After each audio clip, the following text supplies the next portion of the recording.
भाऊ काय सांगाल, दुःखद घटना झालेली आहे. तुम्ही मुख्यमंत्री कारभार केलाय, त्यांनी मुख्यमंत्री. अजित पवारच्या रूपाने सोनेरी हृदयाचा राजकारणी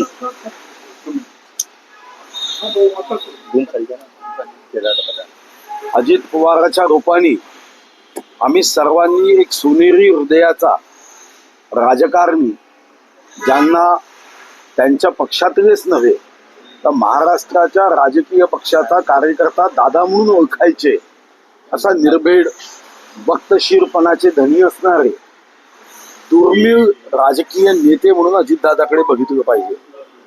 अतिशय निर्भीडपणे ते प्रत्येक प्रश्नाचं उत्तर विधानसभेत देताना बघितलं. स्पष्टपणा हा त्यांचा गुण होता. ओठात एक तेच ओठात असायचं. साधारणतः एक पारदर्शक नेता हा महाराष्ट्राने गमावला आहे. त्यांच्या पक्षातल्या कार्यकर्त्यांनी दादांचं नेहमीच समर्थन करत दादाला आपल्या कुटुंबातला एक सदस्य मानलं आणि अचानकपणे अशी घटना या महाराष्ट्राच्या प्रत्येक हृदयामध्ये एक दुःखाची किनार निर्माण करून गेली आहे.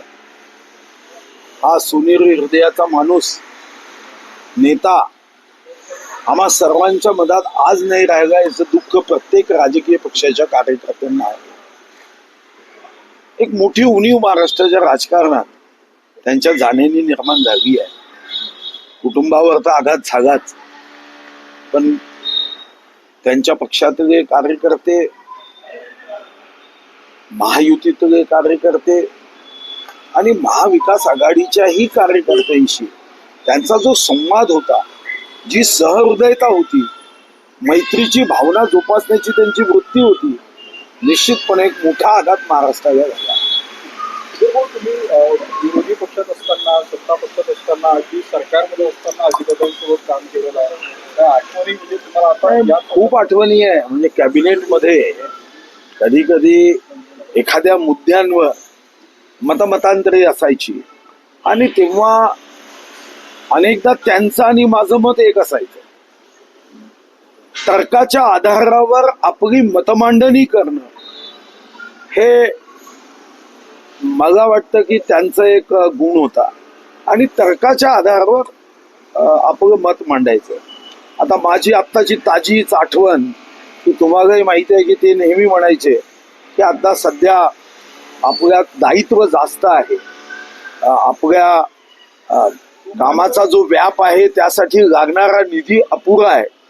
पण मी सहज आमच्या मतदारसंघाच्या SNDT युनिव्हर्सिटीच्या संदर्भात मी सहज त्यांना म्हणतो, दादा शिक्षण महत्वाचं असतं ना, आम्ही मुलींसाठी SNDT युनिव्हर्सिटीचं केंद्र करतोय. एका सेकंदामध्ये त्यांनी मागच्या जुलैमध्येही 100 कोटी दिले आणि डिसेंबरमध्येही 100 कोटी दिले.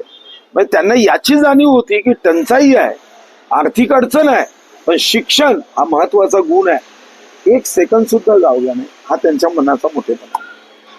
भाऊ वित्तमंत्री म्हणून त्यांनी काम केलंय, तुम्ही काम केलेलं आहे.